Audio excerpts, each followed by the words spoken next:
Olá pessoal, tudo bem? Meu nome é Samuel Dalelast, sou médico e esse é o nosso canal para falar sobre saúde.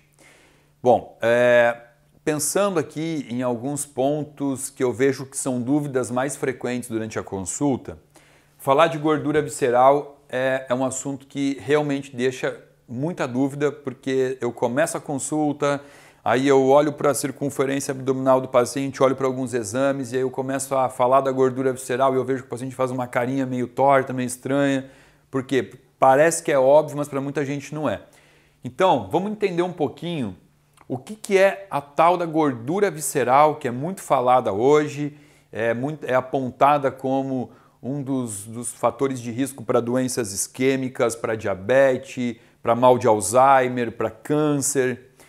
Bom, a gente tem no corpo uma cavidade abdominal, tá? Se a gente olhar o nosso tronco aqui, meu tronco é dividido em tórax e abdômen. E quem divide o tórax do abdômen é um músculo que fica mais ou menos nessa altura aqui, chamado de diafragma. O diafragma é o músculo que separa meu tórax do meu abdômen.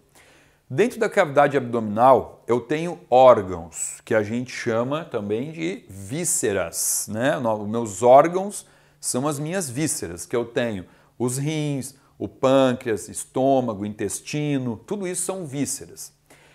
E esses órgãos estão aqui dentro da minha barriga, porque eu tenho uma musculatura abdominal que impede que eles caiam todos para fora. Eles estão ali alojadinhos, guardadinhos, porque aqui eu tenho o meu músculo abdominal, tá?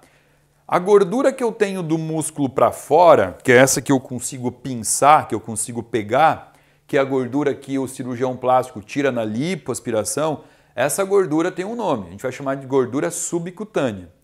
Agora, existe uma gordura que é criada dentro do nosso abdômen, envolvendo as vísceras, envolvendo os órgãos. Eis a gordura visceral, tá? Então, gordura visceral é aquela gordura amarelada que vai se formando ao redor das vísceras. Vou mostrar aqui para vocês uma foto clássica de um coração aqui, ó. Esse coração aqui à esquerda é um coração saudável, vocês até estão vendo aqui a presença de uma gordura. Essa gordura é a gordura normal do órgão. E aqui à direita você está vendo um coração com anos de acúmulo de gordura visceral, essa gordura amarelada, essa gordura que dá essa imagem assim de um órgão doente. Isso é a gordura visceral. Bom, qual é o problema de ter excesso de gordura visceral? O problema é que a gordura visceral ela já é considerada pela Sociedade de Endocrinologia como um órgão endocrinológico. É um órgão endocrinológico, né? Por quê? Porque o tecido adiposo visceral, a gordura visceral, ela é produtora de hormônios. E a gente já catalogou 35 hormônios diferentes que são produzidos pelo tecido adiposo visceral. A gente chama eles de adipocitocinas. Por quê? Porque são citocinas produzidas pelo adipócito.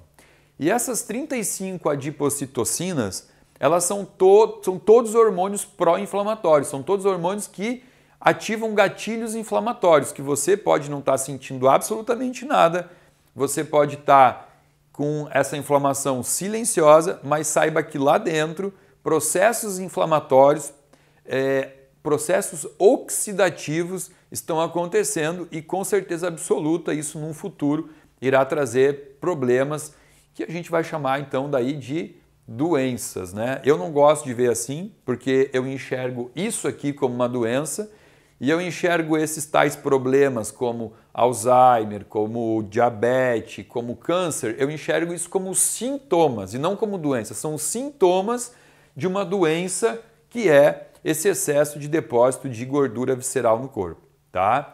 Então é extremamente importante entender isso, essa diferença das gorduras.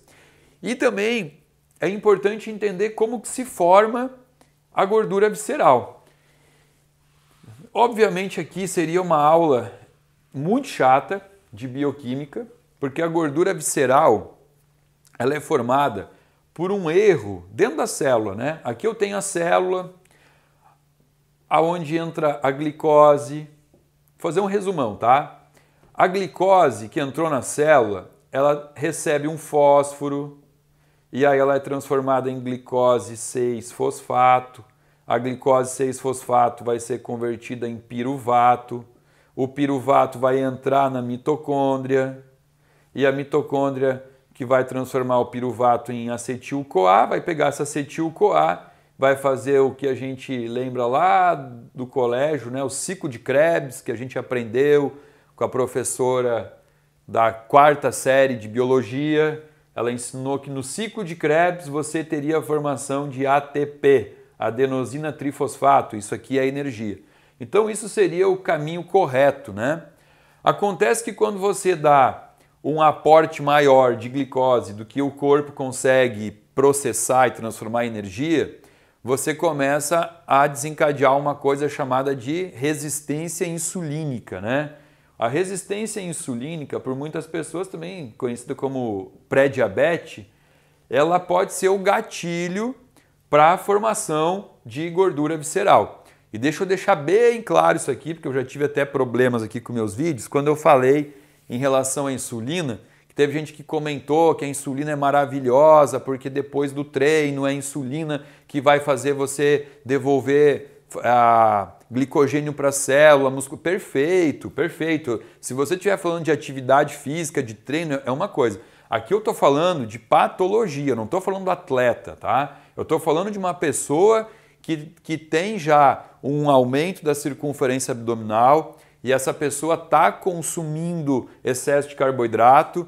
Então esse excesso de carboidrato que não vai conseguir ser processado, metabolizado dentro da célula, ele vai para uma via que a gente chama de via da malonil-coenzima A, e essa via vai formar o ácido palmítico, e ácido palmítico é a gordura visceral, tá? Então assim começa a formação. Então para você entender como é que começa o tratamento, fica muito simples, né? Se você forma gordura visceral por excesso de glicose intracelular, você começa o tratamento com uma dieta de baixo índice glicêmico para evitar que entre muita glicose dentro dessa célula que já está sobrecarregada e não consegue mais produzir ATP, não consegue fazer com que a mitocôndria troque, né, transforme toda a glicose em ATP. Então você tem que ter esse cuidado. Você faz uma dieta de baixo índice glicêmico, obviamente você começa a se exercitar para aumentar a tua taxa metabólica, a demanda de energia do corpo, né, para que você precise produzir mais ATP. E obviamente você tem que ter um médico te assistindo para avaliar, porque alguns erros aqui vão ter acontecido, né? Essa célula, além de essa célula que recebeu muita glicose, que está com resistência insulínica, além de produzir tecido visceral, tecido adiposo visceral, esse paciente tem outras desordens, podendo também estar com síndrome metabólica. Então aqui é só para que você possa entender a diferença, a causa e um pouco do tratamento da gordura visceral. Mas é importantíssimo um nutricionista e um médico para acompanhar o tratamento disso aqui tudo, tá? Espero que tenham entendido, espero que tenham se assustado. Se você olhou para a tua barriga e viu que a circunferência abdominal está aumentada, então vamos lá, é hora de começar a promover mais saúde nesse corpo, começar a buscar informação, buscar mudança de hábitos, e é esse o objetivo do nosso canal. Pessoal, se você gostou do vídeo, por favor, dá um likezinho aí, compartilha o vídeo. Se você ainda não está inscrito no canal, se inscreve para ajudar que a gente consiga ter cada vez mais seguidores e disseminar saúde pelo esse YouTube afora aí. Gratidão, muito obrigado por terem assistido.